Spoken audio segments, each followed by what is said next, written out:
की ओर से, हमारे ग्राम मालिक मालकिन श्रीमान श्रीमती राकेश कुमार समस्त परिवार की ओर से रामनवमी के पहले दिवस में आप सभी का हृदय से स्वागत पेश होता है। पहला दिवस है, 2-3 कार्य हम करेंगे तब फिर कथा में प्रवेश करेंगे। सबसे पहले रामायण महारानी की सुमिरनी करेंगे। 9 दिवस की कथा है, सुमिरनी आज करेंगे, विसर्जन आज में करेंगे और उसके बाद में झंडा वंदन और जो भी मेवा मिष्ठान प्रसाद इत्यादि आप लेकर आए हैं भोग गीत के माध्यम से अर्पण करके तब फिर कथा में प्रवेश करेंगे। चलिए सभी को मिले हाथों को जोड़ लेते हैं। सुमिरनी के साथ में जो 9 दिवस की रामनवमी की कथा है उसको श्री गणेश करें। बोलिए श्री रामचंद्र की जय।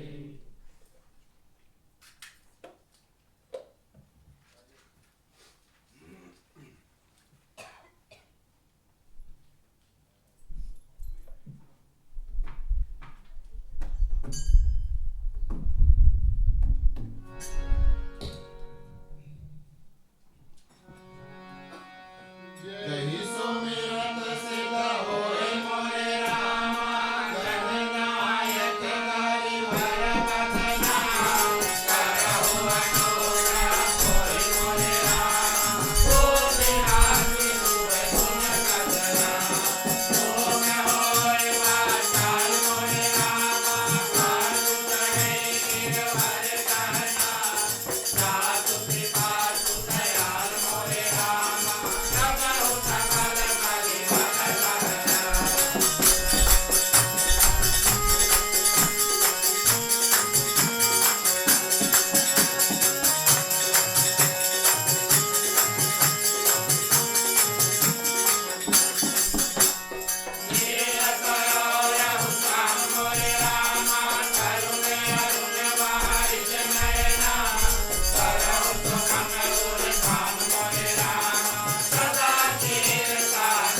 आप सभी से आग्रह करेंगे अपने अपने स्थान पर खड़े हो जाएं। आज पहला दिवस है, 2-3 निमित्त कार्य करेंगे, उसके बाद में प्रेष होता है कथा को आगे बढ़ाएंगे।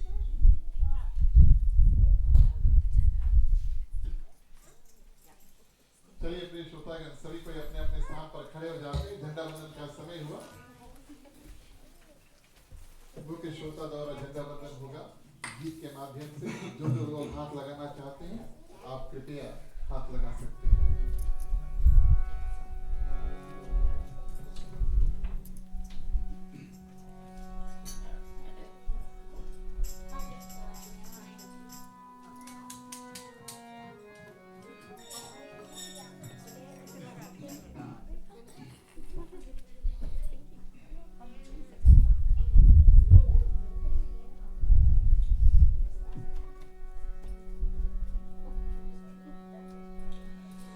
युग युग चमके धर्म का तारा, युग युग चमके धर्म का तारा, झंडा ऊंचा रहे हमारा, झंडा ऊंचा रहे हमारा। युग युग चमके धर्म का तारा, युग युग चमके धर्म का तारा, झंडा ऊंचा रहे हमारा।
सभी कोई अपने अपने स्थान पर बैठ जाएं।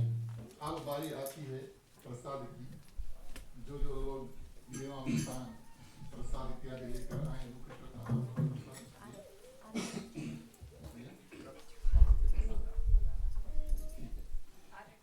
जितने लोग प्रसाद लेकर आएंगे प्रिय श्रोतागण इस बगल कतार में आ जाएं, बारी बारी चढ़ाएं शांति पूर्वक और इधर से आएगा। ठीक है। और मुख्य श्रोता से आग्रह करेंगे कि रामचरितमानस जो ग्रंथ है होती है उसका आगमन होगा और आज 9 दिवस के लिए यहाँ पर स्थापना होगा। तो इधर प्रसाद इत्यादि चढ़ाएंगे और थोड़ा जगह इधर बना देना, मुख्य श्रोता पोती इत्यादि लेकर आएंगे। बोलिए सिया रामचंद्र की जय। राम रसिया मोरे मन रसिया।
उनके कारण हमारा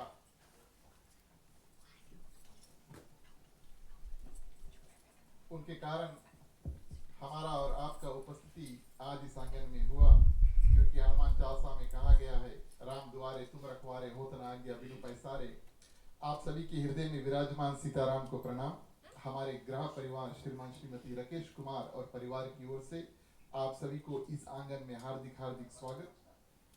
आज के हमारे मुख्य श्रोता श्रीमान श्रीमती राकेश कुमार ही हैं, उनकी ओर से भी फिर से स्वागत। साधु संत को बंदगी, ब्राह्मण को प्रणाम। हमारे मंडली आदर्श सत्संग रामायण मंडली की ओर से आप सभी को जय सिया राम। रामनवमी के प्रथम दिवस में आप सभी का हृदय से स्वागत।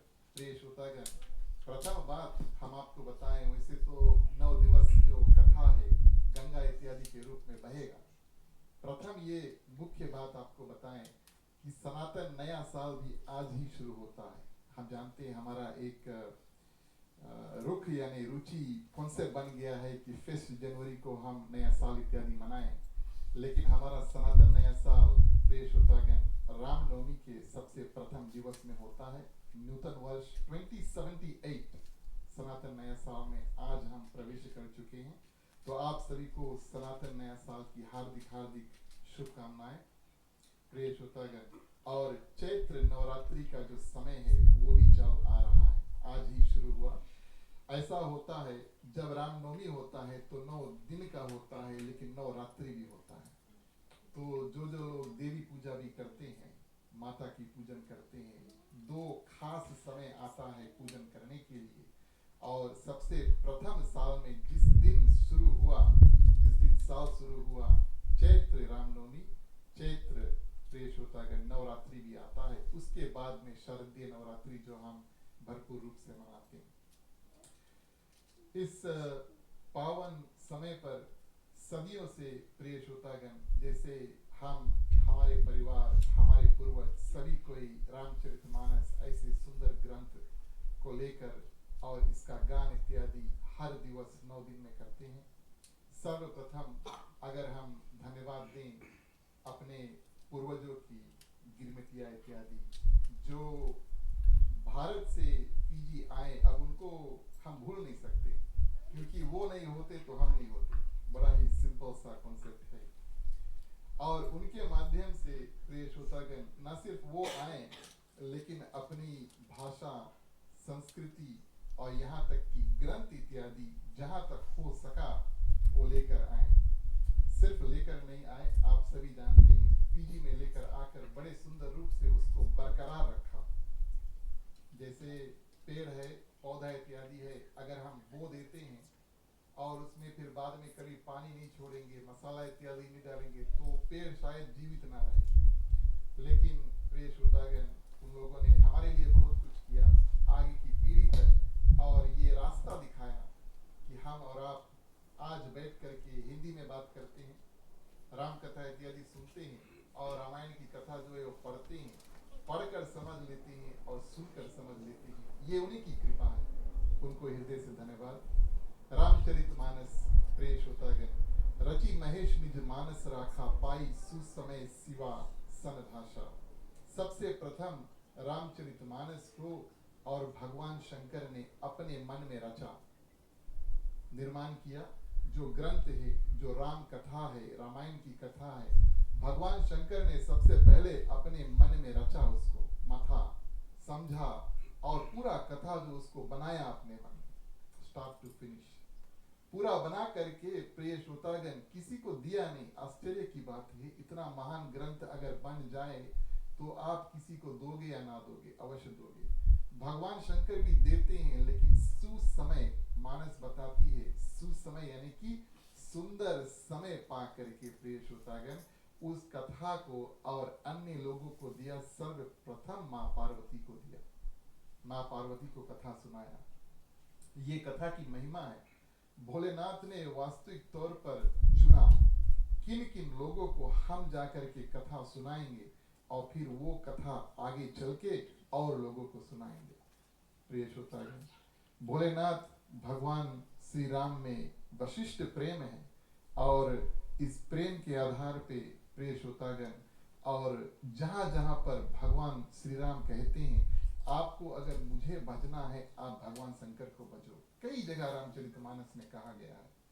जहाँ तक भगवान श्री रामचंद्र जी कहते हैं कि अगर आपको मुझ तक आना है, मुझ तक पहुंचना है, तो भगवान शंकर को कभी भूलना नहीं, उनको कभी छोड़ना नहीं। जहाँ जहाँ पर राम कथा इत्यादि का निर्माण होता है, यानी कि शुरू होता है, कितने दिन का आप राम कथा करें, 1 दिवस का करें, 3 दिवस का करें, 5 दिवस का करें, 9 दिवस का करें, 7 दिवस का करें, लेकिन प्रथम दिवस प्रिय श्रोतागण हमेशा रिजर्व्ड है। किसके लिए? भोलेनाथ के लिए। हमेशा राम कथा का जो एंट्री पॉइंट है, यूं कहे जैसे हमारा घर है, तो घर में अंदर प्रवेश करने के लिए घर का दरवाजा होता है और चाबी होता है, उसको खोल के और हम अंदर घर में आते हैं। और राम कथा का जो प्रवेश द्वार प्रिय श्रोतागण, और बगल में हनुमान जी बैठे हैं, साक्षात प्रवेश द्वार जो है वो भवानी शंकर रूप में भगवान शंकर माँ पार्वती है। दो ऐसे वस्तु है जो कथा में अनिवार्य है, तब कथा हृदय में आकर के बैठता है और दिमाग में होता है, वो है श्रद्धा और विश्वास। भगवान शंकर जो है वो विश्वास स्वरूप है और माँ पार्वती जो है वो श्रद्धा स्वरूप है। पूछे हो रघुपति कथा प्रसंगा, सकल पावनी जग पावन गंगा। और माँ पार्वती प्रिय श्रोतागण भगवान शंकर से प्रश्न करती है, अपने आप अपना मन का जिज्ञासा मन में क्या है भोलेनाथ के सामने धरते हैं, लेकिन समस्त जग के कल्याण के लिए वो प्रश्न करती है। कई प्रश्न करते हैं भोलेनाथ से, और इस रूप में भोलेनाथ प्रिय श्रोतागण पूरी राम कथा जो है वो माँ पार्वती को सुनाते हैं। भगवान श्री राम कहते हैं, कई ऐसे संत हैं, मानस भी कहती है, श्रद्धा और विश्वास जो है उसको गठबंधन में, यानी कि एक 2 रस्सी है उसको बांध लो, ऐसा बांध लो कि वो गाठी कभी खुले नहीं। अगर हो सके तो श्रद्धा और विश्वास के ऐसा गाठी रूप बांध लो कि वो गाठी कभी खुले नहीं, तब फिर प्रिय श्रोतागण राम कथा में प्रवेश करो। बालकांड रामचरितमानस का साक्षात इसका एविडेंस है। क्या एविडेंस है? गोस्वामी तुलसीदास जी ने जब मानस का निर्माण किया, कई लोगों की वंदना की, माँ सरस्वती की वंदना की, गणपति बाबा की वंदना की, भगवान राम की वंदना की, माँ सीता के, चारों भाइयों की वंदना की, हनुमान जी को दूर से प्रणाम किया। दूर से क्यों प्रणाम किया? उनके हृदय में सीताराम विराजमान है। सबके चरण स्पर्श किए तुलसीदास जी ने, हनुमान जी को दूर से खड़ा करके प्रणाम किया। बोले आपको हम दूर से प्रणाम करेंगे तो आपके साथ साथ आपके हृदय में विराजमान सीताराम को भी हम प्रणाम कर रहे हैं।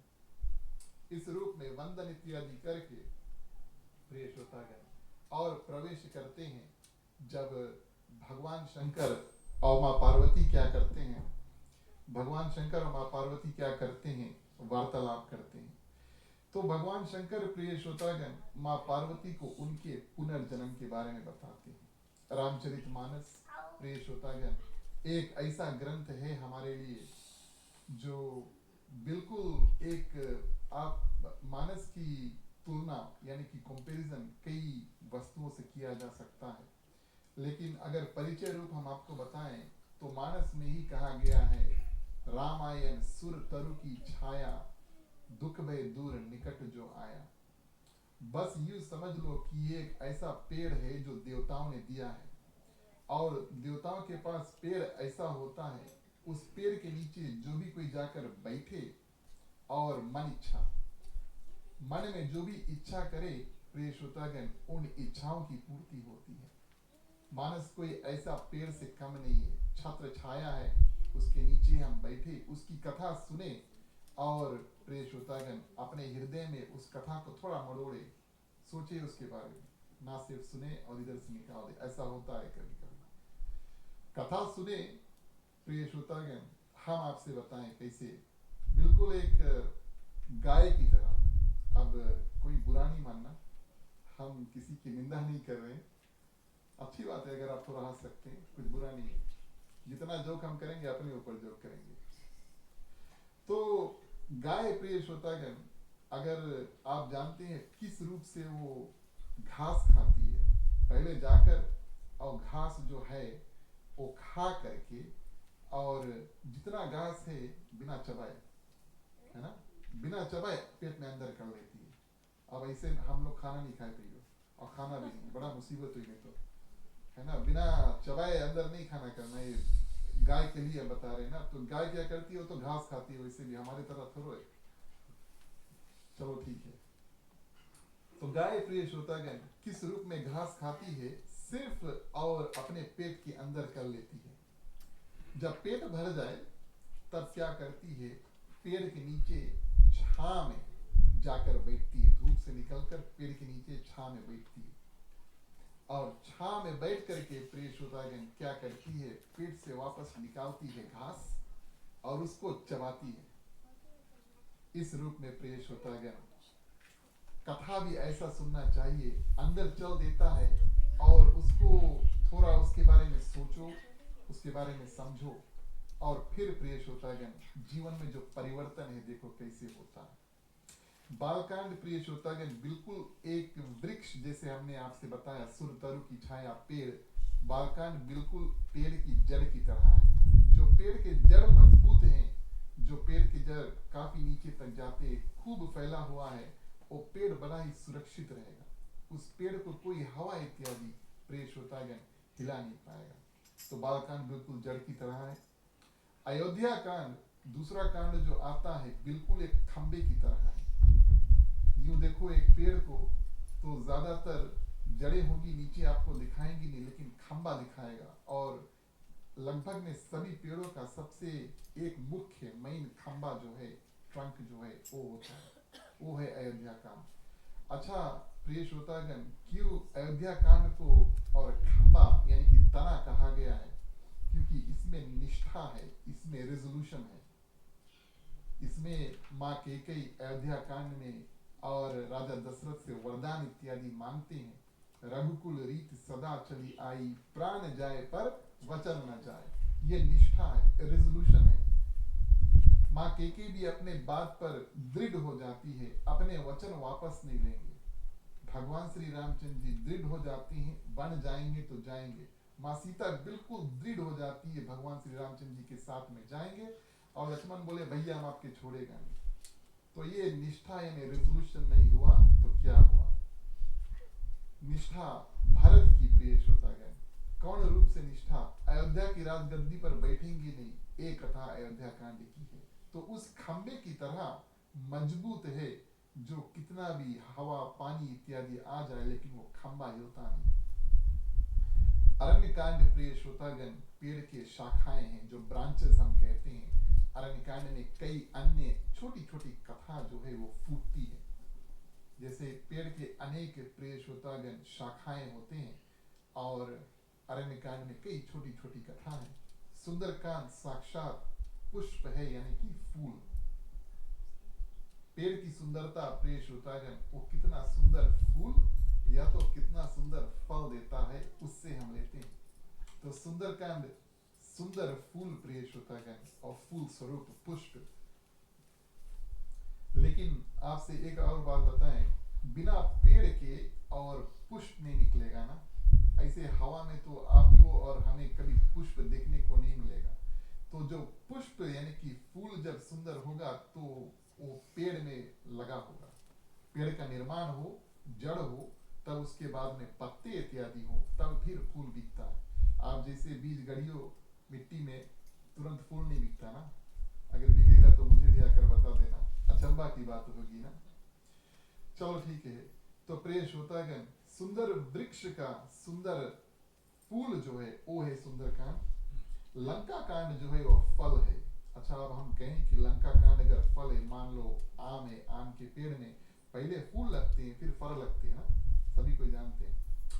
कैसे प्रिय श्रोतागण लंका कांड फल है, क्योंकि जितने भी राक्षस इत्यादि थे सभी को भगवान श्री रामचंद्र जी ने फल दिया, प्रसाद दिया, उनको मुक्ति दिया। इस रूप से प्रिय श्रोतागण संतों ने लंका कांड को फल कहा है। और उत्तर कांड अगर फल है प्रिय श्रोतागण लंका कांड, तो उत्तर कांड फल का भी रस है। ज्यादा अगर आम पक जाई तो उसको आप मरोड़ोगे, थोड़ा मीजोगे तो पूरा रस निकलने लगता है ना। और वो पीने में बड़ा स्वादिष्ट है, बहुत स्वादिष्ट है। बस उत्तरकांड प्रिय श्रोतागण फल का रस है। अच्छा, फल के रस तक हम कभी साक्षात यानी कि डायरेक्टली नहीं पहुंच पाएंगे। पेड़ होगा, कई साल लग जाएंगे। आम के पेड़ को ही ले लो, सभी कोई जानते हैं। कई साल बीत जाएंगे, तब उसमें फल लगने को शुरू होगा, तब फिर प्रिय श्रोतागण फूल इत्यादि फल, आम पकेगा, नीचे गिरेगा, तब उसके आप मरोड़ के जूस निकलियो। समय लगता है ना। कहने का अभ्याव रामचरित मानस प्रिय श्रोतागण हम एक बारीकी से शुरू करते हैं। कभी हमने अगर रामचरित मानस पढ़ा नहीं और उत्तरकांड आखिरी कांड खोलकर बैठ गए, बड़ा ही मुश्किल होगा उसको समझने के लिए। ये अनुभव की बात हम आपको बताते हैं, अपनी अनुभव की बात आपको बताते हैं। इस कारण से गोस्वामी तुलसीदास जी ने इस मानस को एक सीढ़ी भी कहा है। 7 स्टेप्स वाला अगर एक सीढ़ी आप अपने मन में इमेजिन करें, तो सबसे ऊंचा जो होगा स्टेप, उसको आप कूद के नहीं जाएंगे, है ना। आप नीचे वाले से हमेशा शुरू कियो, वो है बाल कांड। उसके बाद में अन्य कांड होकर के फिर उत्तरकांड का जो सुंदर ज्ञान है वो समझ में आएगा। पढ़ तो लेंगे, सुन तो लेंगे, लेकिन समझना कठिन होगा। तो प्रिय श्रोतागण, राम कथा रामचरितमानस में गान यानी कि गाना आवश्यक है। गोस्वामी तुलसीदास जी ने दोहा, चौपाई, छंद, अमृत स्वरूप हमें गाने के लिए दिया। उसमें ध्यान होना चाहिए।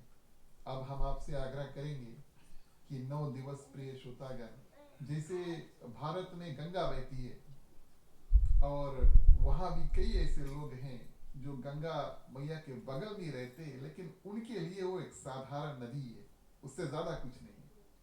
और कई लोग ऐसे हैं प्रिय श्रोतागण, बगल में रह के माँ का पूजन अर्चन इत्यादि करते हैं रोज। और कई ऐसे लोग हैं, अगर अवसर प्राप्त हुए तो दूर देश विदेश से, फीजी, न्यूजीलैंड से जाकर के गंगा मैया की पूजन करते हैं। कहने का भाव, कहने का मतलब, समझाने का मतलब, वो नदी तो वैसे भी बहती है प्रिय श्रोतागण, और वो बहेगी। अगर हमें और आपको डुबकी लगाना, उसके पास जाना है, तो ये हमारे ऊपर निर्भर होता है।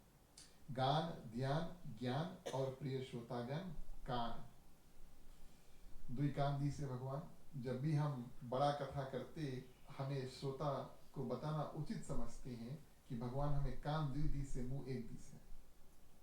थोड़ी देर सोचिए इसके बारे में। सभी के पास दुई कान है और मुंह एक है। भावना ये प्रिय श्रोतागण कि जितना हम सुने उसकी खाली आधा बोलें, और जितना हम बोले उसके डबल सुने। थोड़ा देर और इसके बाद बारे में सोचना। अगर घर पे प्रिय श्रोतागण, पति पत्नी के बीच में अगर ये कॉन्सेप्ट हम और आप ट्राई करें नियुक्त करने के लिए, पति कुछ बोले है 5 सेंटेंस में, तो हम पत्नी कहे 3 सेंटेंस में, फिर पत्नी का जो रिप्लाई, पति का जो रिप्लाई होगा वो 1 सेंटेंस में होगा, बात वहीं पे खत्म होगी कि नहीं। फिर पति बोली पत्नी हमसे बतवा ही नहीं करे, ऐसा भी हो सकता है। लेकिन कहने का भाव प्रिय श्रोतागण, जब हम कथा सुनने के लिए आते हैं तो कान बहुत जरूरी है। इस कारण से भगवान ने हमें 2 कान दिया, 1 मुख दिया, ज्यादा सुने और उसको अमल में लेकर आए। और प्रिय श्रोतागण, असली आखिरी बात, कथा के रूप में सुंदर स्थान, बड़ा ही सुंदर रूप से सजावट इत्यादि करके, मंडप इत्यादि बना करके राम कथा, रामनवमी इत्यादि का पूजन का निर्माण जिस रूप से हमने किया है वैसे करें, तब आप आए प्रिय श्रोतागण, आपकी हृदय में आनंद आए। अब कथा चल रहा है और आप यहाँ पर आए और आपके हृदय में आनंद नहीं आया, तब कुछ गड़बड़ है। हम बैठकर कथा कर रहे हैं और हमें कथा करते करते अगर आनंद नहीं आया, हम नहीं खुद हंसा, तब कुछ गड़बड़ है प्रिय श्रोतागण। श्रोता और वक्ता के बीच में आनंद का भरपूर सेवा होना चाहिए प्रिय श्रोतागण। 2-3 दिन पहले हमने यहाँ पर कथा किया था, हमने बताया था कि ये कथा ऐसा है, मन ही मन हमें हंसाएगा भी, भले आप मुंह से नहीं हंसियो, और मन ही मन प्रिय श्रोतागण हमें रुलाएगा। लेकिन भावना ऐसी बनी रहनी चाहिए कि आनंद विभोर होकर के कथा कहें भी और आनंद विभोर होकर के कथा सुने। गोस्वामी तुलसीदास जी प्रिय श्रोतागण रामचरितमानस को गाते हैं और सुनाते हैं। भगवान शंकर माँ पार्वती को कथा सुनाते हैं, काकभूषण जी गरुड़ जी को कथा सुनाते हैं, याज्ञवल्क्य जी और भारद्वाज मुनि को कथा सुनाते हैं। मानस में कई श्रोता और कई वक्ता प्रिय श्रोतागण हैं। जब हनुमान जी जाते हैं लंका में तो माँ सीता को राम कथा सुनाते हैं। पेड़ के ऊपर बैठ करके माँ सीता नीचे बैठी है, हनुमान जी राम कथा उसको सुनाते हैं, उनका जो दुख है उसको दूर करने के लिए और माँ सीता को ज्ञान देने के लिए।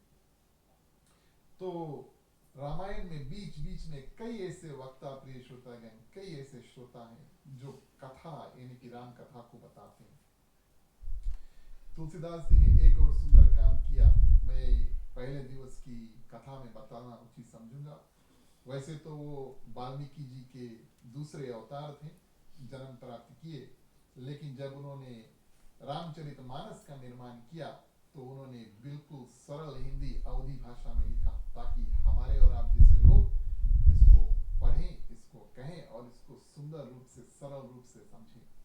कलयुग है, कली यानी समय, और समय हमारे पास कम है। इस माध्यम से प्रिय श्रोतागण, ये कलयुग केवल नाम अधारा, सुमिर सुमिर नर उतरे पारा, ये हमारे लिए बिल्कुल एक मंत्र की तरह है।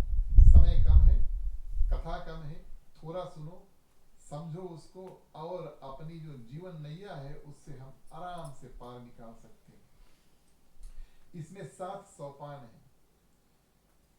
गोस्वामी तुलसीदास जी प्रिय श्रोतागण जिस मानस का निर्माण किए उसमें उन्होंने कांड नहीं लिखा। ये ज्ञान की बात है, हम आपको बता दें। कांड जो शब्द है, जो विभाजन है 7 कांड, वो वाल्मीकि रामायण में से आया है। कई संतों ने, पंडित ज्वाला प्रसाद मिश्रा ने भी, जब इस रामचरितमानस का निर्माण किया, गोस्वामी तुलसीदास जी की कथा में कुछ और कथा जोड़ा, क्षेपक रूप, और उसमें अर्थ इत्यादि लगाए, तो उसमें प्रिय श्रोतागण कांड शब्द जो है वो इस्तेमाल किया। गोस्वामी तुलसीदास जी प्रथम रूप ओरिजिनली क्या करते हैं, इसको सोपान नाम देते हैं। सुंदर सुंदर 7 सोपान। और प्रिय श्रोतागण हर एक सोपान शुरू करने से पहले संस्कृत में मंत्र, उसके बाद में और कथा जो है उसको प्रारंभ करते हैं। तो सबसे प्रथम प्रिय श्रोतागण भगवान शंकर और मां सती की कथा आती है। किस रूप में प्रिय श्रोतागण, एक बार ऐसा हुआ, भगवान शंकर और मां सती का विवाह हुआ। अच्छा, विवाह जो है वो रामचरितमानस में नहीं है। ये गोस्वामी तुलसीदास जी बड़े छोटे से कह देते हैं कि जब विवाह संपूर्ण हुआ, जैसे हमारे यहाँ विवाह इत्यादि होता है, तो हम विवाह के बाद में पंडित को बुलाते हैं और सत्यनारायण भगवान का कथा है, जो भी कुछ सुंदर मंगल कार्य है, 2 दंपति बैठ करके करते हैं ना।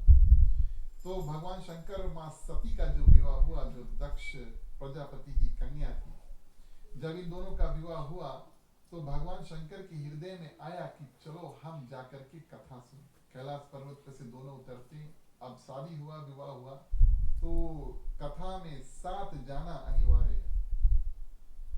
प्रिय श्रोतागण, बालकांड का ये भाग की जो कथा है वो हमें कुछ सुंदर ज्ञान देते हैं। एक ज्ञान यहाँ पर निकलता है, जहां तक हो सके आप कथा में जाओ। अगर दंपति है साथ में जाओ, परिवार है आप साथ में जाओ, बच्चे हैं आप साथ में लेकर जाओ, जहां तक सुविधा है। भगवान शंकर प्रिय श्रोतागण सती मैया को लेती है, अगस्त ऋषि, कुंभज ऋषि के आश्रम में पहुंचते हैं, पंचवटी, जहां पर भगवान श्री राम 14 वर्ष के बाद में आकर के दंडक वन, और वहां से रावण ने मां सीता को हरा था, उससे कुछ ही दूर प्रिय श्रोतागण अगस्त ऋषि का आश्रम था। अच्छा, क्यों अगस्त ऋषि के आश्रम में गए प्रिय श्रोतागण? भगवान शंकर ने तो खुद रामचरितमानस का निर्माण, राम कथा का निर्माण करके अपने मन में रख लिया, फिर दूसरों को बांटा। जो व्यक्ति निर्माण करते हैं, बांटते हैं, उनको सुनने की आवश्यकता क्यों है प्रिय श्रोतागण? ये तो कथा की महिमा है। कथा का कल्याण प्रिय श्रोतागण कथा बोलने से और कथा बांचने से और कथा गाने से नहीं होता, और कथा सुनने से होता। तो ये जो भी कोई मानस के, कोई भी ग्रंथ के वक्ता है, कथाकार है, उनके ऊपर भी निर्भर है, हमारे ऊपर भी भरपूर निर्भर ये रूल है कि जितना हम कथा करें उससे ज्यादा हम कथा सुने। ये नियम है। भगवान शंकर ने मानस में ऐसा किया, अपने आप कथा बताते हैं, लेकिन मन में जब कथा सुनने की भावना आती है तुरंत कैलाश पर्वत पे से उतर के कथा सुनने के लिए चल देते हैं।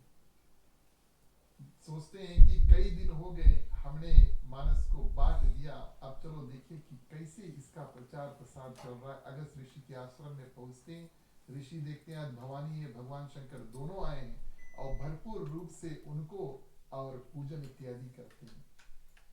अब आपके घर पे कोई आए, आप सेवा सत्कार करेंगे अवश्य, प्रिय श्रोतागण, सेवा सत्कार इत्यादि करेंगे। और अगस्त ऋषि बड़े सुंदर रूप से सेवा सत्कार इत्यादि करते हैं। थोड़ा समय बीत गया, हम जानते हैं क्या होता है, सुनते सुनते हमारी भी आवाज अच्छा है, लेकिन उतना अच्छा नहीं कि आप लोग 2 घंटा हमारा आवाज सुने मांगेगा, हम जानते हैं। तो हम क्या करते हैं, मानस में प्रवेश करते हैं। ये गाने का भी प्रिय श्रोतागण समय है और कथा कहने का भी समय है। चलिए मानस की प्रथम चौपाई में प्रवेश करें, उसके बाद में कथा आगे बढ़ाएंगे। बोलिए श्यावर रामचंद्र की।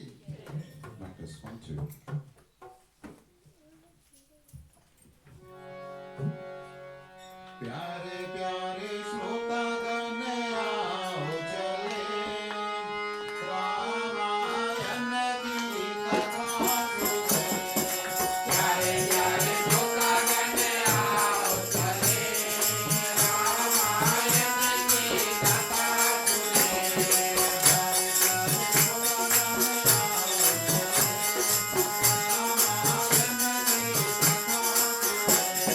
प्यारे प्यारे श्रोतागण आओ चले रामायण की कथा सुने।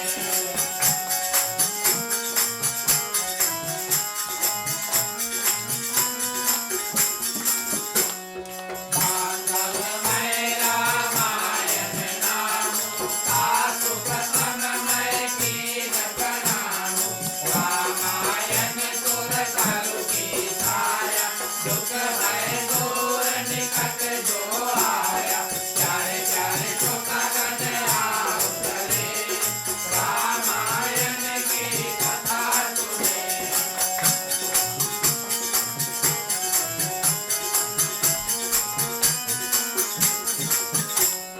बांधव गुरु पद पदम परागा, तुलसी सुहास सरस अनुरागा। मंगल भवन मंगल हारी, प्रभु दशरथ अजिर बिहारी। प्यारे प्यारे श्रोतागण आओ चले रामायण की कथा सुने।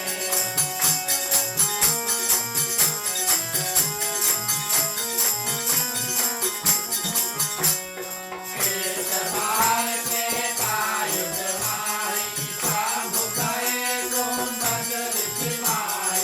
सात सती जग जननी भवानी, उदय ऋषि अखिलेश्वर जानी। प्यारे प्यारे श्रोतागण आओ चले रामायण की कथा सुने।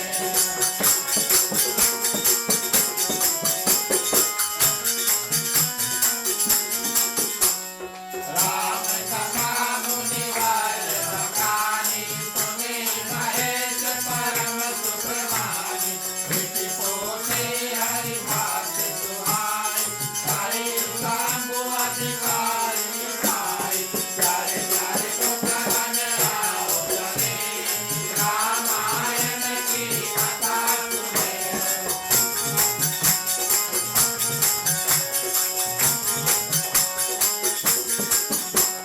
कपिला जानहि मरम सोई, कपिला जानहि मरम सोई।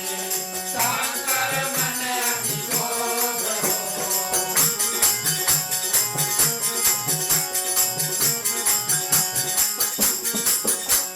मन दर लोचन लाल जी, मन दर लोचन लाल जी।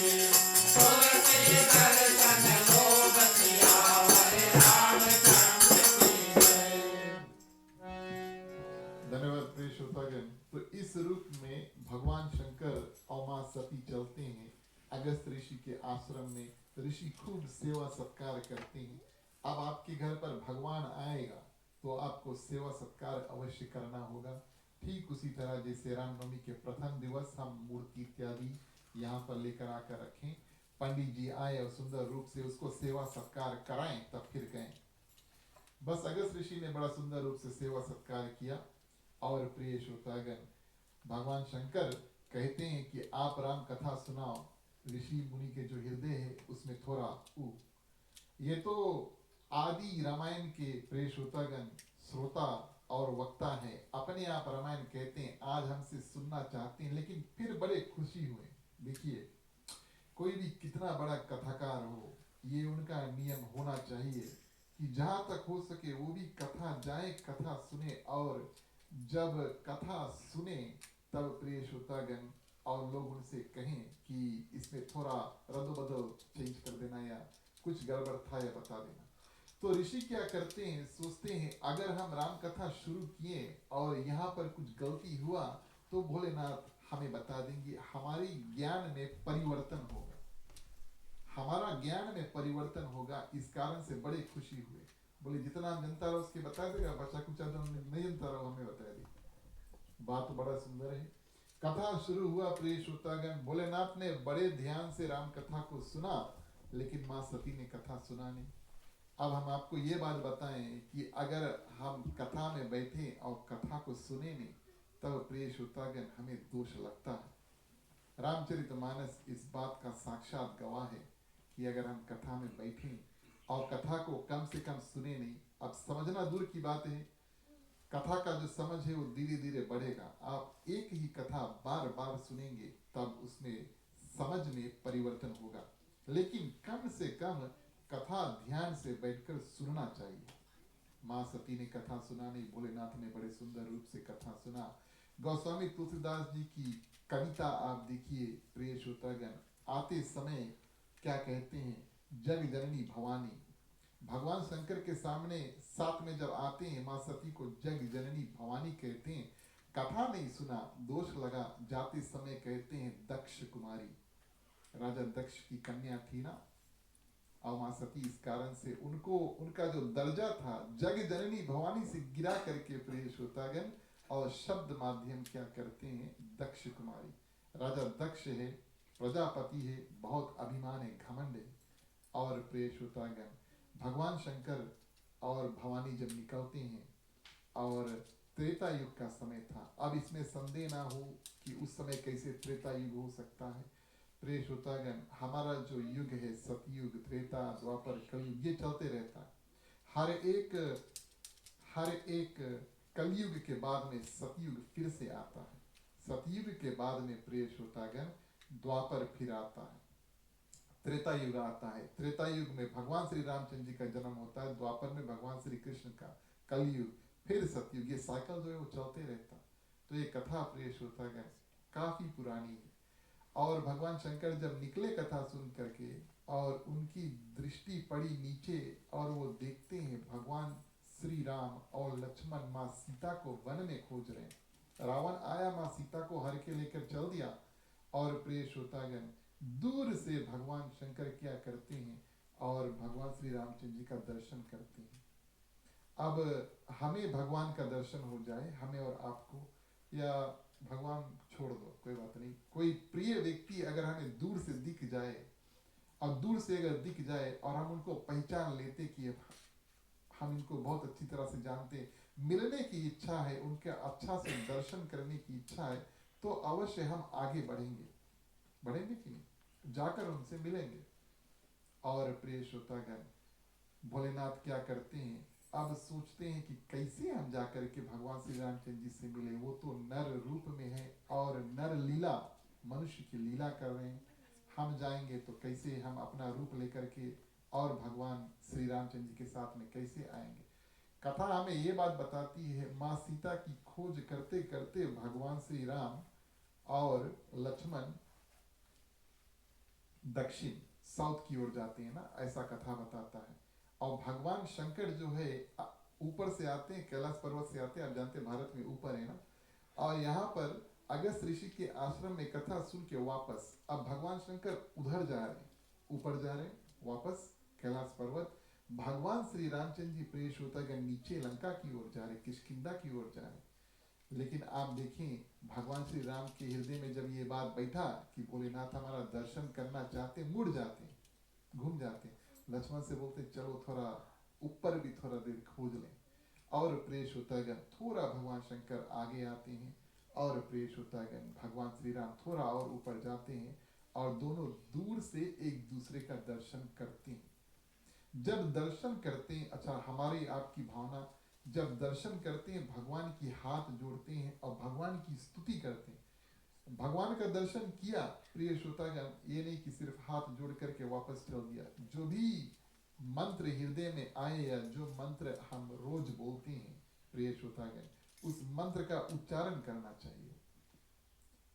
हर मंगल, मान लो आपसे कहें हर मंगलवार को अगर आप हनुमान चालीसा करते हैं और प्रिय श्रोतागण, तब हर मंगलवार को हनुमान जी इंतजार भी करेंगे ना, भैया हनुमान चालीसा करिए हमारे सामने आके। आप कहने का भाव प्रिय श्रोतागण कि भगवान शंकर जब श्री राम जी को देखते हैं हाथ जोड़ के और उनको सच्चिदानंद कह करके पुकारते हैं। ये मंत्र है भगवान विष्णु का एक नाम है सच्चिदानंद रूप, सत्य चित्त और आनंद का जो रूप है सच्चिदानंद। सच्चिदानंद भगवान विष्णु को कह कर बुलाते हैं प्रिय श्रोतागण।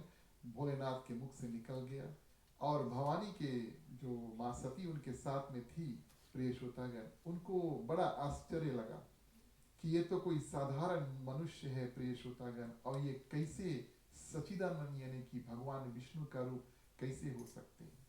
यहाँ पे एक और बात बताई, पति पत्नी है, अब कितना दिन भे शादी, 1 महीना 10 साल या 20 साल इत्यादि हो जाते हैं। कथा हमें बताती है कि कभी कभी पति को पत्नी का बात मान लेना चाहिए और पत्नी को पति का बात मान लेना चाहिए। जब पति पत्नी से कुछ कहे प्रिय श्रोतागण, तो पत्नी को वो बात मान लेना चाहिए। बात ठीक है कि नहीं? यहाँ औरत लोग कोई मूड नहीं लाई, कोई बात नहीं। लेकिन एक और बात हम आपको बताएं, अगर पत्नी भी कुछ चाहती है जो उनके हित में है तो पति को भी मान लेना चाहिए।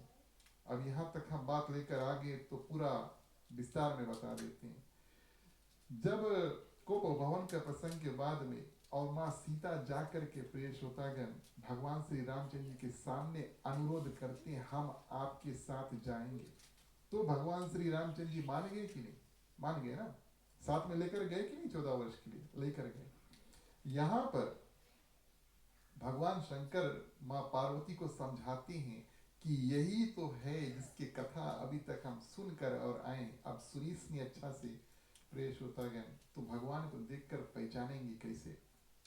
और इस रूप में प्रिय श्रोतागण माँ सती के मन में संदेह बैठ जाता है। भगवान शंकर कहते हैं, अब समझाने की, अब व्यक्ति को हम समझाने की कोशिश करते हैं तो हम अपना पूरा कोशिश कर देते हैं, लेकिन जब कोई व्यक्ति समझता नहीं, भैया जैसे आप समझो जो करना चाहते हो कर लो। भगवान शंकर कहते हैं माँ सती से आप जा करके और विवेक रूप और निरीक्षण परीक्षा इत्यादि करना। उनको वार्निंग देकर भेज देते हैं। क्या वार्निंग देकर भेजते हैं? आप जाओ और जांच पड़ताल कर लो, लेकिन विवेक के साथ में, सोच समझ के कार्य करना, विवेक के साथ में करना। अच्छा सोचना, हम कोई कार्य सोच के करते हैं, कोई कार्य हम थोड़ा सोच के करते हैं और कोई कार्य हम विवेक के साथ में करते हैं, ये दो अलग अलग बात है। सोच और विवेक प्रिय श्रोतागण, सोच के तो व्यक्ति पाप कर्म भी करते हैं, है ना? सोच के व्यक्ति पाप कर्म भी कर सकते हैं, लेकिन विवेक इस्तेमाल करके व्यक्ति, विवेक है क्या? सही और गलत का पहचान। सोचे एक बात है, लेकिन सही और गलत का पहचान के बारे में सोचे, ये दूसरी बात है। माँ सती ने सोचा तो कि चलो हाँ हम जाएं और माँ भगवान श्री राम के सामने जाएं और माँ सीता का रूप जो है वो धरण। सोचा तो, बिना सोचे तो नहीं गई। लेकिन विवेक के साथ में प्रिय श्रोतागण नहीं सोचा कि वो कार्य जो उन्होंने किया क्या वो करना चाहिए था और क्या वो सही था। परिणाम क्या? माँ सीता का रूप धर के भगवान श्री रामचंद्र जी के सामने जाते हैं। 13 वर्ष से, जब से वन में से आए, अयोध्या से आए वन में, हमेशा भगवान श्री रामचंद्र जी आगे चलते हैं, उसके पीछे प्रिय श्रोतागण माँ सीता चलती है। कभी ऐसा हुआ नहीं कि माँ सीता भगवान श्री रामचंद्र जी के आगे चलते हैं। माँ सती सीता का रूप धर के भगवान श्री रामचंद्र जी के आगे आगे चलने लगी। अब कतार ब्रेक हो गया। चलने का जो पैटर्न था, भगवान श्री रामचंद्र जी आगे हमेशा थे और माँ सीता पीछे थे, और आज माँ सीता आगे है, भगवान श्री रामचंद्र जी पीछे हैं। तो लक्ष्मण देखते हैं, जान जाते हैं ये मेरी सीता भाभी हो नहीं सकती। हमने अभी तक माँ सीता को भगवान श्री रामचंद्र जी के आगे चलते नहीं देखा, आज चल रही है, ये माँ सीता हो नहीं सकती। लक्ष्मण बिल्कुल शांत है। भगवान श्री रामचंद्र जी देखकर पहचान जाते हैं और क्या करते हैं, हाथ जोड़कर और प्रणाम करते हैं। किसको? अब सीता रूप माँ सती जो वहां पर आई है। अब क्या कहें, पिछली बार राम कथा किया था तो वो भी हमें अच्छी तरह से याद है। हमने ये बात बताई थी कि कभी कभी प्रिय श्रोतागण, हमें हृदय में जो बात है, दिमाग में जो बात है, उसको बोलने की आवश्यकता नहीं है। Action speak louder than words, कभी कभी ना। अब भगवान श्री रामचंद्र जी हाथ जोड़ते हैं, सिर झुकाते हैं, और जिंदगी में कभी माँ सीता के आगे उन्होंने झुका नहीं, है ना, नहीं झुका, हाथ नहीं जोड़ा। और आज प्रिय श्रोतागण सीता के सामने नतमस्तक खड़े हैं, ये जनवाने के लिए, बिना बोले, है ना, बिना बोले ये माँ सती को जनवाने के लिए कि आपको हमने पहचान लिया। इस कारण से, क्यों? आप भगवान शंकर की अर्धांगिनी है, उनकी पत्नी है, जगत जननी है, और जगत जननी के सामने हम हाथ जोड़ रहे हैं। आप हमारी पत्नी होती तो पत्नी के सामने हाथ नहीं जोड़ना पड़ता। इसका ये मतलब नहीं है कि पत्नी के सामने हाथ नहीं जोड़ना ना, लोग करते हैं अपन घर पे अकेले जब रही हैं तब, कभी कभी ऐसा होता है। चलो ठीक है, इसमें कोई बुरी बात नहीं है प्रिय श्रोतागण। अच्छा, ऐसा हुआ। और प्रिय श्रोतागण, अब पूछने का भावना देखिए। एक और बात कथा हमें बड़ा सुंदर बात यहाँ पर बताती है। अब हम कहीं पर जाएं, ये दोष हम अपने ऊपर ले लेते हैं, किसी को दोष नहीं देंगे। हम कहीं पर जाएं और किसी के घर पर पहुंचे, और वहां पर जो घर का मालिक है वो नहीं है, जो घर का पुरुष है वो नहीं है, लेकिन घर की जो स्त्री है वो है। कभी कभी ऐसा होता है ना। तो अगर हम पहुंचे प्रिय श्रोतागण, अब दो भावना आप देखें। हम पहुंचे घर, और घर की जो स्त्री है वो दरवाजा खोलती है, हम देखते हैं कोई वहां पर जो घर का पुरुष है, उसका पति देव वहां पर है नहीं। तो ये प्रिय श्रोतागण, हमारा कर्तव्य बनता है कि पूछो कि घर के आदमी कहाँ है। पूछना चाहिए, है ना, पूछना चाहिए। और अगर नहीं पूछे तब तो और कुछ गड़बड़ है। चलो ठीक है। कहने का भाव, भगवान श्री रामचंद्र जी प्रिय श्रोतागण माँ सती से जब बात करते हैं, तब भगवान शंकर के बारे में पूछते हैं। माँ सती को अकेले देखते हैं और भगवान शंकर के बारे में पूछते हैं, अकेले यहाँ पर आप क्या कर रहे हो वन में? ये वन बड़ा खतरनाक है, दंडक वन इसको कहा गया, जो भी आता है दंड देता है। भोलेनाथ कहाँ है? और प्रिय श्रोतागण, माँ सती का मुख खुलता नहीं, वो कुछ बोल नहीं पाती। देखिए, जो रूप बनाकर आई है वो झूठ का रूप है, और भगवान के सामने झूठ प्रिय श्रोतागण बिल्कुल नहीं टिकता। झूठ जो है वो मुंह खोल भी नहीं पाता। माँ सती वहां से चुपचाप निकल जाती है भगवान शंकर के पास। भगवान शंकर उनको देखते हैं, मुस्कुराते हैं, देवी आपका परीक्षा कैसा चला? और प्रिय श्रोतागण, माँ सती वहां पर झूठ बोल देती, हमने कोई परीक्षा नहीं लिया, हम आकर के उनके दर्शन करके और वापस आ गए। भगवान शंकर बोले नहीं, कुछ गड़बड़ है। अच्छा, क्यों उन्होंने सोचा कुछ गड़बड़ है? इस कारण से सोचा, बोले इतना देरी से हम माँ सती के समझाया कि वही भगवान है, नहीं समझी, और वहां जाके खाली हाथ जोड़ के आएगी, ऐसा हो नहीं सकता। आप भी सोचे, बहुत समझाइस, बोले वही भगवान है। हताश खाए के और उनके भेज दिए, बोले जाओ परीक्षा करो। लौट के आई, कोई परीक्षा नहीं किया, बोले दूर से देख के हाथ जोड़ के आई गया। भगवान शंकर बोले नहीं, कुछ गड़बड़ है। अपनी दृष्टि जब लगा करके देखते हैं, तब वो देखते हैं कि मेरी पत्नी यानी कि सती ने और मेरी माता यानी कि सीता का रूप लिया। अब ये बात प्रिय श्रोतागण, ये भी समझने वाली बात है। पत्नी रूप एक है और माता रूप दूसरी है। भगवान शंकर के लिए माँ सीता माता से कोई कम नहीं है ना? तो जब देखते हैं कि मेरी पत्नी ने मेरी माँ का रूप धर लिया, अब सोचते हैं कैसे हम इनको अपने पत्नी की दर्जा दे पाएंगे।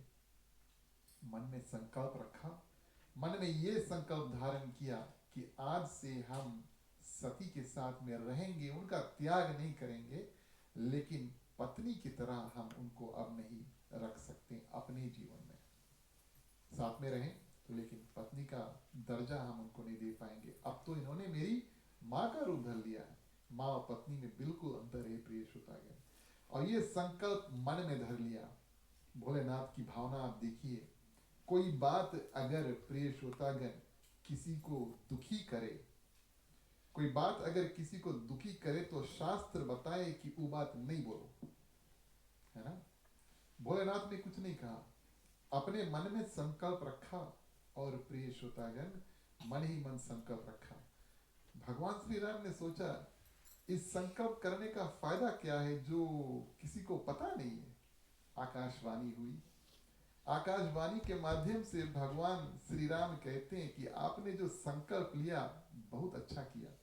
देखिए किस कारण से ये आकाशवाणी हुई, ताकि माँ सती का जो देह है त्यागे अब, और माँ पार्वती का जो है जन्म इत्यादि हुए, इस कारण से वहां पर आकाशवाणी होती है। आकाशवाणी के माध्यम से और माँ सती को पता चला कुछ गड़बड़ है। भगवान शंकर कैलाश पर्वत पहुंचे, समाधि में प्रिय श्रोतागण कई हजार वर्ष समाधि में बैठ जाते हैं। समाधि से उठते हैं, राम नाम का उच्चारण करते हैं, और माँ सती जब सुनते हैं, माँ सती आगे आती है। भगवान शंकर उनको बगल में नहीं बैठाते, सामने बैठाते हैं। पत्नी का जगह पति के बगल में होता है ना, लेकिन भगवान शंकर माँ सती को अपने सामने बैठाते हैं। सामने बैठा करके राम कथा बताना शुरू कर देते हैं। बोलिए पहले बार नहीं सुना, सही दूसरी बार कुछ समझ में आ जाए। और इधर प्रिय श्रोतागण राजा दक्ष जो है वो प्रजापति बना दिया गया, और बड़ा सुंदर रूप से क्या करते हैं, यज्ञ करते हैं। अब राजा दक्ष जो है वो भगवान शंकर के ससुर बने।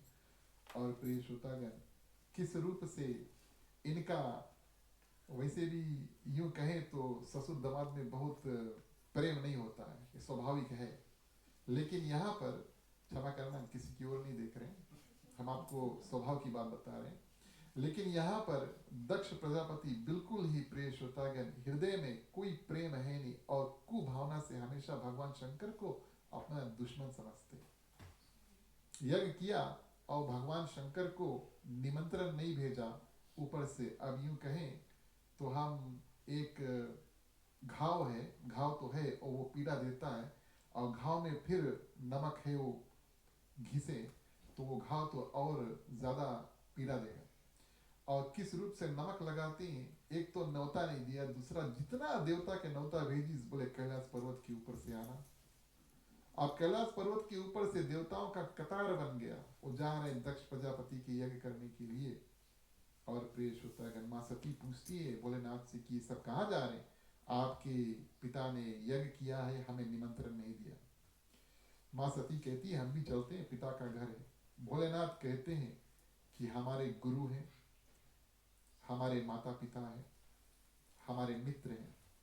प्रिय श्रोतागण इनके ग्राम में बिना बुलाए हम पहुंच सकते, माता पिता गुरु मित्र इत्यादि के, और पास हम भगवान के पास, चौथा भगवान, चार लोग भगवान के पास, प्रिय श्रोतागण माता पिता गुरु और मित्र, इनके पास हम बिना निमंत्रण के पहुंच सकते हैं।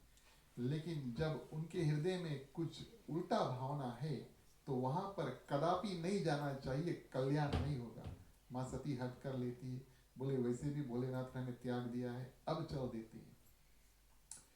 और वहां जाकर प्रिय श्रोतागण क्या होता है, उनको अपना देह जो है वो त्यागना पड़ता है। लेकिन आपसे ये बात बताएं कि किस कारण से वो अभी भी पूजनीय है, क्योंकि जब उन्होंने अपना देह को त्यागा, प्रिय श्रोतागण जब उन्होंने अपना देह को त्यागा, एक हृदय में संकल्प धारण किया।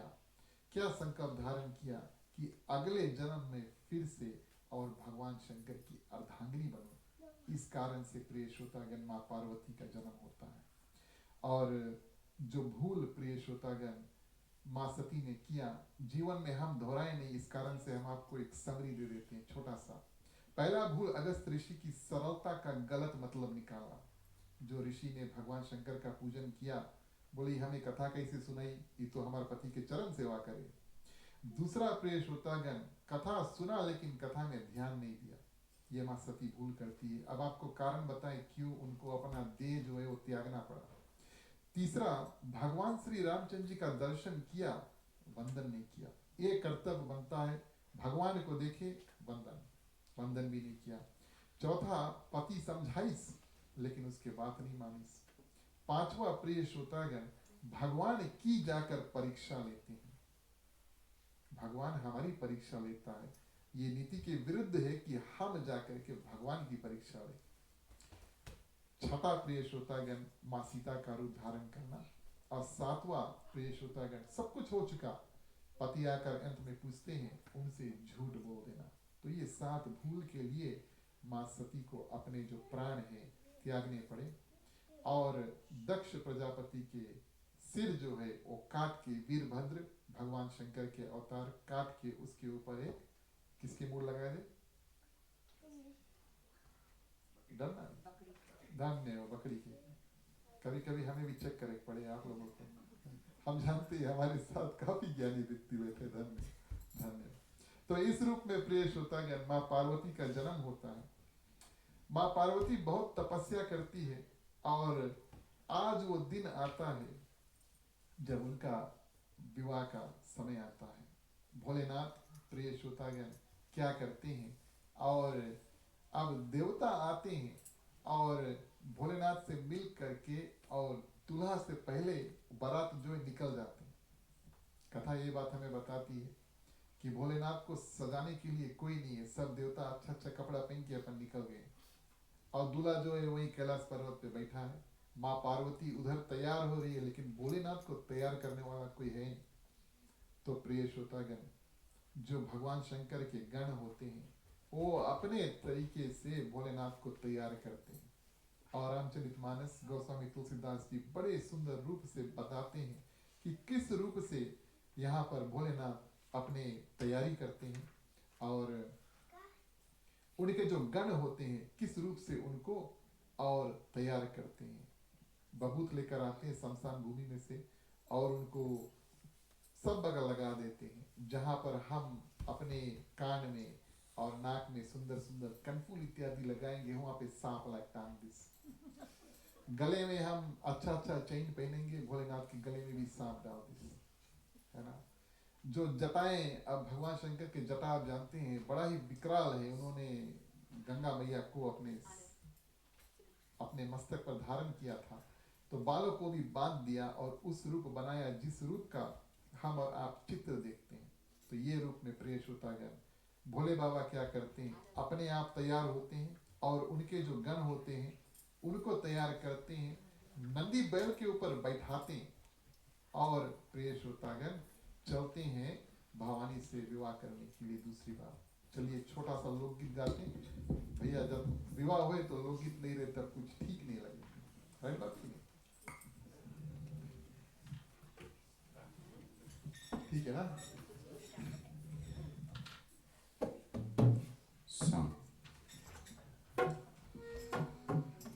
भोले बैल पीठ पर बैठा, भोले बैल पीठ पर बैठा, गौरा से आए ब्याह रचे, गौरा से आए ब्याह रचे,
सब बोले क्या गौरा पे सब बोले क्या गौरा पे बोले बैल पीट कर बैठा बोले बैल पीट कर बैठा गौरा पे आए प्यार पे गौरा पे आए प्यार पे बोले माता गौरा पे आए प्यार पे गौरा पे आए प्यार पे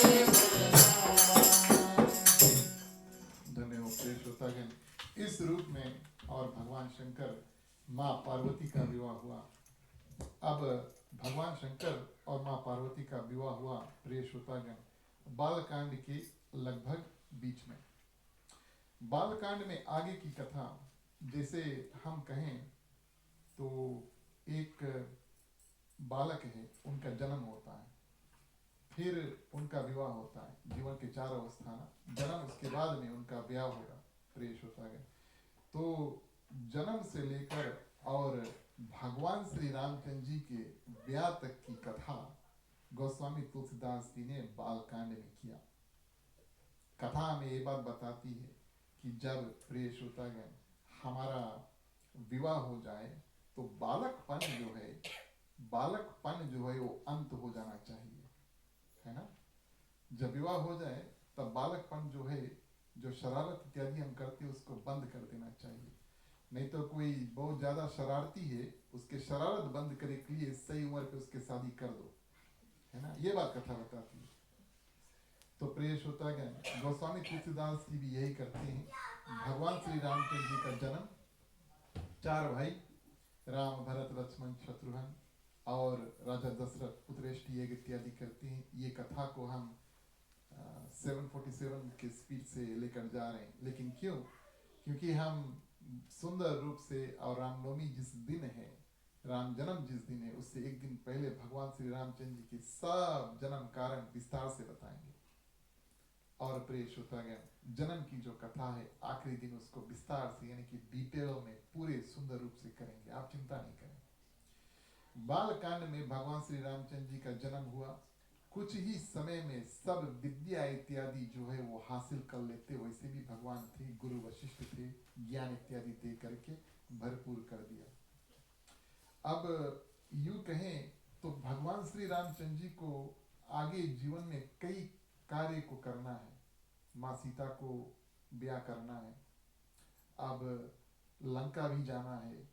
तो उन सब कार्य करने के लिए उनको अयोध्या से निकलना आवश्यक है। अयोध्या में जब तक वो बैठेंगे तब तक प्रिय श्रोतागण जो कार्य उनको मनुष्य रूप लेकर करना है वो कर नहीं पाएंगे। कारण प्रिय श्रोतागण अब विवाह से पहले जब भगवान श्री रामचंद्र जी अयोध्या से निकले तब उनका विवाह हुए, और विवाह हेतु बहाना बनाकर, यूं कहें एक्सक्यूज लेकर, और विश्वामित्र जी अयोध्या पहुंचते हैं। भगवान श्री रामचंद्र जी और लक्ष्मण से राजा दशरथ को मांग लेते, बोले हमारे साथ में भेज दो। कई लोगों के एक गुरु होते हैं, हम जब गुरुमुख होते हैं तो चेला गुरु का नाता एक से बनाते हैं। भगवान श्री रामचंद्र जी का सौभाग्य देखिए प्रिय श्रोतागण, जब राजा दशरथ ने बड़ा मुश्किल से सौंपा लेकिन फिर दे दिया। अच्छा क्यों दिया? क्योंकि वशिष्ठ जी जो भगवान श्री रामचंद्र जी के प्रथम गुरु थे, माताएं से कहते हैं ये लोग जाइए 2 लेकिन आइए 4, मतलब जाइए अकेले लोग की शादी करके आइए। तो इनको अयोध्या से निकालना अनिवार्य है। अब माताएं भी थोड़ा राजा दशरथ से कहते हैं भेज दो, जल्दी से भेज दो, तब पता ही लोग घर में यही है। अच्छा जाने प्रिय श्रोतागण बड़ा मुश्किल से लेकिन राजा दशरथ इनको भेज देते हैं। आप विश्वामित्र जी के बारे में सोचिए, उनको इस बात का ज्ञान था कि वो कभी भगवान श्री रामचंद्र जी को अकेले नहीं लेकर जा पाएंगे। वो जब आते हैं, मानस बताती है, वो जब आते हैं राजा दशरथ के सामने, दोनों भ्राता सहित भगवान श्री रामचंद्र जी को आप हमें सौंप दो, हमें राक्षसों का वध करना है, ताड़का सुबाहु इत्यादि का वध करना है। और इस रूप में प्रिय श्रोतागण भगवान श्री राम और लक्ष्मण विश्वामित्र जी के पास में चलते हैं। अब विश्वामित्र जी, हमने आपसे बताया भगवान श्री रामचंद्र जी को आगे कई कार्य करते हैं। एक तो माँ सीता का के साथ में विवाह करना है, दूसरा फिर जाकर के रावण को मारना है। अब रावण कोई हल्का पेड़ नहीं है जो ना छोटा से चक्कू लेके काट देगा, ऐसा हो नहीं सकता। रावण तो सम्राट है प्रिय श्रोतागण, उनके पास तो कई हथियार इत्यादि है, कितना भारी ज्ञान है, उसको मारना बड़ा कठिन है। जो भी कोई उसका सामना करेगा उसके पास भी भरपूर ज्ञान और भरपूर हथियार इत्यादि, कैसे उनको इस्तेमाल करना है, कैसे युद्ध करना है, ये ज्ञान उनके पास होना चाहिए। इस ज्ञान को देने के लिए विश्वामित्र जी भगवान श्री राम और लक्ष्मण को अपने साथ में लेकर चल देते हैं, वन में लेकर जाते हैं। कई दिन प्रिय श्रोतागण विश्वामित्र जी के साथ में रहते हैं। सबसे प्रथम राक्षसी का वध करते हैं, ताड़का सुबाहु, एक माँ एक पुत्र। अब मारीच को छोड़ देते हैं, मारीच को छोड़ देते हैं, बोले भी आपका समय नहीं हुआ, आप हमें बाद में मिलना। मारीच को छोड़ देते हैं, बोले आप जाओ। लेकिन ताड़का सुबाहु का वध भगवान श्री रामचंद्र जी कर देते हैं। ठीक उसी तरह जैसे भगवान श्री कृष्ण प्रिय श्रोतागण सबसे प्रथम किसका वध करते हैं, थोड़ा देरी हुई गया जरा। भगवान श्री कृष्ण सबसे प्रथम पुतना का वध करते हैं ना, स्त्री रूप में पुतना आती है उसका वध करते हैं। और प्रिय श्रोतागण भगवान श्री राम भी स्त्री रूप में ताड़का, उसके पुत्र सुबाहु, दोनों का वध करते हैं। उसके बाद में प्रिय श्रोतागण दोनों मिथिला जाते हैं और वहां पर सुंदर रूप से, कथा तो आप सभी जानते हैं, लेकिन जो धनुष भंग करने का कार्य भगवान श्री रामचंद्र जी करते हैं। अब आगे चले बहुरी रघुराया, भगवान श्री रामचंद्र जी हमेशा आगे जाते हैं। राजा जनक प्रिय श्रोतागण भगवान श्री रामचंद्र जी से कहते हैं आप यहीं पर रुको, विश्वामित्र जी से कहते हैं आप यहीं पर रुको, हम निमंत्रण भेजते हैं। और राजा दशरथ की इधरे बुला लिए, बारात उधर से तैयार के लेकर आए, लेकिन दुल्हा जो है इधरे है। बाल कांड के अंत तक प्रिय श्रोतागण गोस्वामी तुलसीदास जी भगवान श्री राम का, माँ सीता का, तीन और भाई जो थे माँ सीता के, तीन और बहनों के साथ में 4 भाई 4 बहन, इन सब का विवाह कर देते हैं। विवाह हुआ, बालकपन यूं समझ लो अंत हुआ, और सब कोई बड़े धूमधाम से आकर के अयोध्या में रहने लगे। ये बालकांड अंत होता है। कल की कथा प्रिय श्रोतागण यहाँ से आगे लेकर चलेंगे। कल अयोध्या कांड की कुछ कथा हम चुनेंगे और आपके सामने प्रस्तुत करेंगे। अगर अयोध्या कांड में आप कुछ सुनना चाहते हैं, आप कथा के बाद में हमसे कह सकते हैं, नहीं तो कथा तो आप जानते हैं गंगा है वो बहते रहेगा, आप हमें मौका दिए तो हम बोलते रहेगा। लेकिन अगर आप कुछ खास सुनना चाहते हैं अयोध्या कांड में, प्रिय श्रोतागण इसके बाद में हमें बताएं। आप सभी ने प्रथम दिवस की कथा बड़े ध्यान से सुना, आप सभी को हृदय से धन्यवाद। अब आरती का समय आता है, अब आप सभी कोई खड़े हो जाए, बारी बारी क्या करेंगे, मुख्य श्रोता के बाद में सभी को आकर आरती करेंगे। बोलिए सियावर रामचंद्र की।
पशु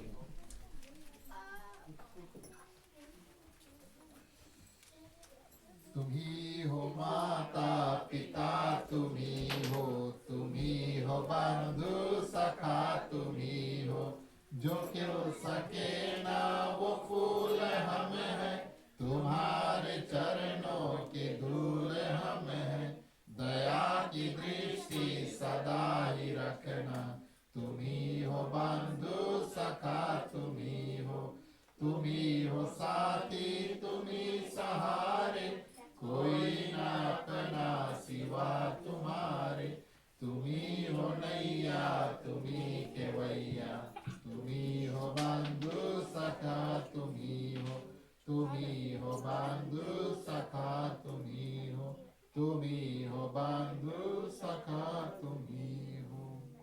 ओम कर्पूर गौरम करुणावतारम संसार सारं भुजगेन्द्रहारं सदा वसंतं हृदयारविंदे भवं भवानी सहितं नमामि, भवं भवानी सहितं नमामि, भवं भवानी सहितं नमामि। ओम मंगलम भगवान विष्णु मंगलम गरुड़ध्वज मंगलम पुंडरीकाक्षो मंगलाय तनोहरि, सर्वमंगल मांगल्ये शिवे सर्वार्थ साधिके, शरण्ये त्र्यंबके गौरी नारायणी नमस्तुते, नारायणी नमस्तुते, नारायणी नमस्तुते। ठीक है, आपकी पानी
धन्यवाद प्रिय श्रोतागण। आप सभी से आग्रह करेंगे अपने अपने स्थान जो है वो ग्रहण कर सकते हैं, आप बैठ सकते हैं। चलिए क्षमा प्रार्थना इत्यादि करेंगे और आज का जो कार्य इसको संपूर्ण करेंगे। बोलिए श्याम रामचंद्र की जय।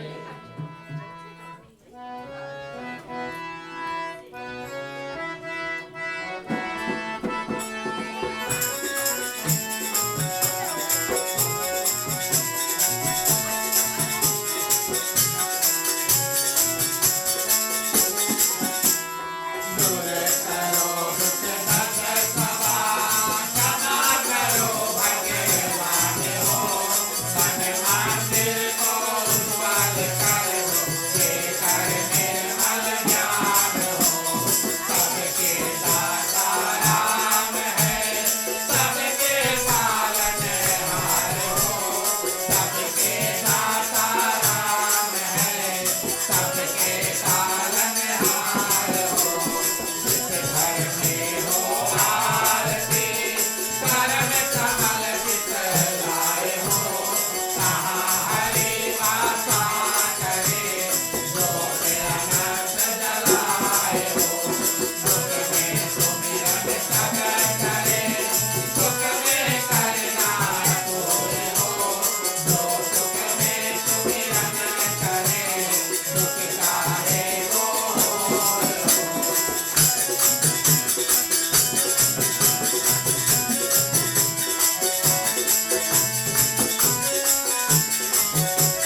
यही दुखदाई को होय सियावर रामचंद्र की जय।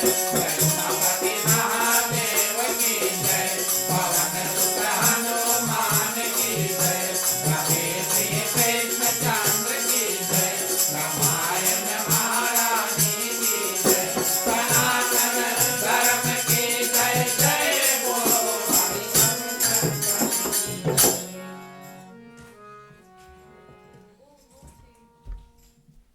धन्यवाद प्रिय श्रोतागण।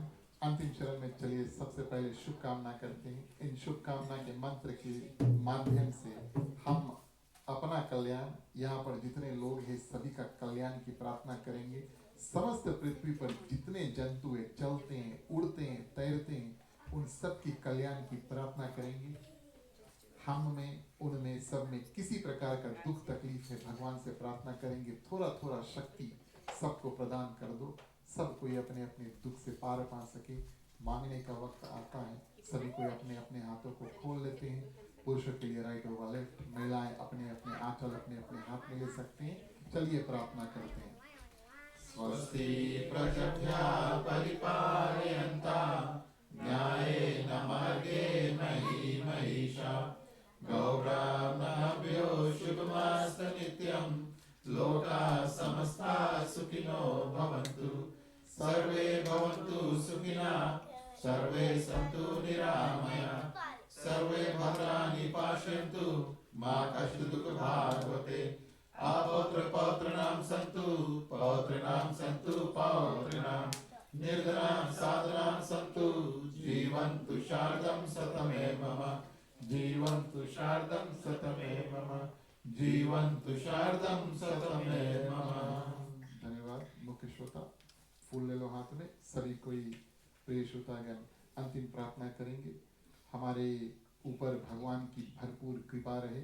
ग्राम मालिक के ऊपर, जो आज के मुख्य श्रोता है, उनके ऊपर भगवान की भरपूर कृपा रहे।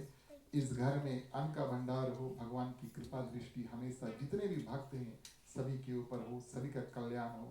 जो यहाँ पर आए उन सब का कल्याण हो। जो ना आ पाए सभी का कल्याण हो। चलिए हाथों को जोड़ ले, अंतिम प्रार्थना करते हैं। ओम सर्वेषां मंगलं भवतु सर्वेषां कल्याणं भवतु सर्वेषां शुभं भवतु सर्वेषां शांतिर्भवतु। धर्म की वृद्धि और धर्म का नाश हो। संतन में सदा सद्भावना हो। हर हर महादेव की जय। जय श्री सीताराम हरे। ओम नमः पार्वती पते हर हर महादेव हरे। जय जय वीर बजरंगी हर हर महादेव।